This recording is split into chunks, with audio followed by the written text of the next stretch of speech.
দর্শক আসসালামু আলাইকুম। দেশ ও প্রবাস থেকে এই মুহূর্তে যারা আমাদের সঙ্গে সংযুক্ত রয়েছেন সবাইকে স্বাগত জানিয়ে শুরু করছি আজকের আমাদের নতুন ভিডিও। দর্শক, আমরা রয়েছি পাথরঘাটা উপজেলার কালমেঘা ইউনিয়নের সুনবুনিয়া এলাকায়।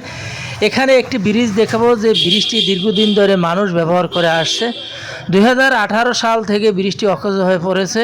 কিছু কিছু জায়গা থেকে পাটা সরে গিয়ে পাটা ভেঙে গিয়েছে। সেই ব্রিজটি গত সংসদ নির্বাচনের পরে এই ব্রিজটি সংস্কার 2,63,000 টাকায় বৃষ্টি সংস্কার করা হয়। 6 মাস যেতে না যেতে বৃষ্টিতে গাড়ি চলাচল উপযোগী হয়ে পড়েছে। এমন অভিযোগের ভিত্তিতে আমরা এখানে এসেছি। অভিযোগ উঠছে এই যে পাটা এখানে সংস্কার করা হয়েছে, সেখানে গিয়ে সেখানে বাঁশের টুনি বের হয়েছে। এই যদি হয় একজন জনপ্রতিনিধির কাজ, এই কাজটি হলে ইউনিয়ন পরিষদের কাজ, মেম্বারের তত্ত্বাবধানে এই কাজটি করা হয়। দর্শক, এখন আমরা স্থানীয় বাসিন্দাদের সঙ্গে কথা বলবো। আসলে এই ব্রিজের কত ধরনের অনিয়ম হয়েছে সেনাদের সামনে তুলে ধরবো। সে পর্যন্ত আমাদের সঙ্গে সংযুক্ত থাকবেন। এই রডের পরিবর্তে কি বাঁশের টুনি দিয়ে আসলে এটা করলে কি স্থায়ী হয়? না, স্থায়ী হবে কেমনে? স্থায়ী হইলে তো এখন এই আপনারা এখানে আসতেন না, আপনারাই এখানে খবরও পাইতেন না, আর আপনারাও আসতেন। কয়দিন হয়েছে এই নির্বাচনের এমপি নির্বাচনের 4 দিন না 5 দিন পর কি অবস্থা? এইটার কমিটিতে কি খুব বলেছে। ব্রিজের অবস্থা কি? ব্রিজের অবস্থা নাজুক অবস্থা। একদিন না চলে গাড়ি, না চলে, ছোট্ট ছোট্ট ছেলে পান এখান থেকে স্কুলে যাইতে পারে না।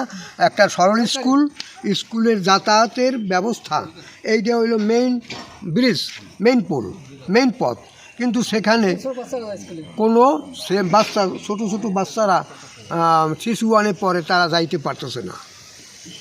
গুড়াগাড়া সবসময় স্কুলে যাতায়াত পথ এটাই আসার জন্য তো 2 একটা অটো গাড়ি যায়, সেই জন্য তো এত এই 6 মাসের ভিতরে এইভাবে পোল ক্ষতিগ্রস্ত হইতে পারে না।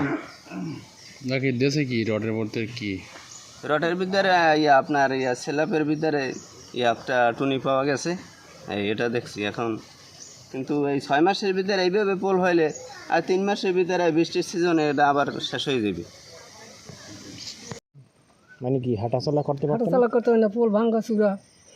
এই যে ছোটো ছোটো বাচ্চারা প্রাইমারি স্কুলে যায়, এখন এই যাওয়ার সময় মা বাপ থাকে না, বাচ্চার লাগে। এই বাচ্চা যদি খালে পড়ে যায় তো একটা কত ক্ষয়ক্ষতি হয়ে যায়।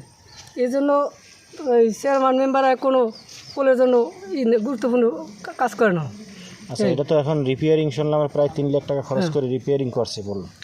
রিপেয়ার তো করছে, এখনও বর্তমান যে পোলে যে পরিস্থিতি, এখন তো বাচ্চা স্কুল দেখতে পারেন। এই যে বন্যা হয়েছে, বন্যার পর আমরা সাইকেলের সেন্টারে যাব, যাতায়াতের সময় দ্রুত ব্যাগে কেনাই পোল ভাঙ্গা খালি পড়ে যায়। কত মানুষ যাতায়াত করতে আছে এই সাইকেলের সেন্টারে। এই গ্রামের মানুষ অনেক মানুষ যাতায়াত করে এই সাইকেলের সেন্টারে বন্যার জন্য। ওই যে নেই, তারপর টাকা উঠিয়ে গাড়ি কিনে গাড়ি চালাই, গাড়ি রোড দিয়ে নিতে পারি না। কারণ কীভাবে আমরা গরিব মানুষ পেট খিদে কীভাবে চলবো? পোটটা যদি ভালো হয় তাহলে আমরা গাড়ি চালাই 2 পয়সা রুজি রোজগার করতে পারি, বাচ্চাগুলোকে নিয়ে চলতে পারি। এটা কি রডের পরিবর্তে টুনি দিয়েছে কিনা বাঁশ দিয়েছে কিনা একটু বুঝেই বলেন। আমি পাইছি, এই তো রড টুনি পাইছি। এরকম আছে সেটা বলতে পারবো না, কারণ ধারে থাকতাম তাহলে বলতে পারতাম। ধারে যখন নাই তখন আমরা বলতাম নিচ্ছি একটা যখন পাওয়া গেছে আরও আছে। এটা সন্দেহভাজক। পোলটা গত 18 সাল থেকে আর কি পাটা ভাঙ্গা ছিল। পরে 18, 19, 20 মোটামুটিভাবে কাঠ দিয়ে হোক বাঁশ দিয়ে হোক অটোরিকশা চলাচল করতে পারতো, মোটর সাইকেল। তারপরে 2019, 20, 21-এ পাটা অনেকগুলোই ভাঙ্গে যায়। তারপরে যাতায়াত ব্যবস্থা খুবই করুণ ছিল, মানে রিক্সা এপার ওপার থেকে আসতে যাইতে পারতো না। যাই হোক, গত 1.5-2 বছরে একেবারেই যাতায়াত ব্যবস্থা বন্ধ ছিল। শুধু প্রায় 6টার মতো পাটা মাঝখানে ছিল না, শুধু একটা পাত দেয়া ছিল 4 ফুট বা 5 ফুট চওড়া, ওইটা দিয়ে শুধু মোটর সাইকেল পার হইতো। তো দেখা যায় এখানে আমাদের সনবনিয়াতে এপার ওপার মিলেই সনবনিয়া 2টে গ্রাম। তো আমাদের স্কুল তো এপারে, আমাদের ওপার থেকে অনেক ছেলে মেয়ে তো এই স্কুলে আসে। কিন্তু এই যে যখন পাটা না থাকাকালীন যে ছেলেমেয়েরা কীভাবে এইটা কতটা রিস্ক নিয়ে তারা স্কুলে যায়। তাছাড়া রিপেয়ারিং করছে গত নির্বাচনে, জাতীয় নির্বাচন উপলক্ষে রিপেয়ারিং করছে, বেশ ভালো। আমরা এর পক্ষে আমরা কথা বলি না, কিন্তু বেশ করছে, আমাদের সুবিধার জন্য ভালো করছে। কিন্তু আজকে 5-6 মাসের ব্যবধানে পাটা একটা পড়ে গেছে।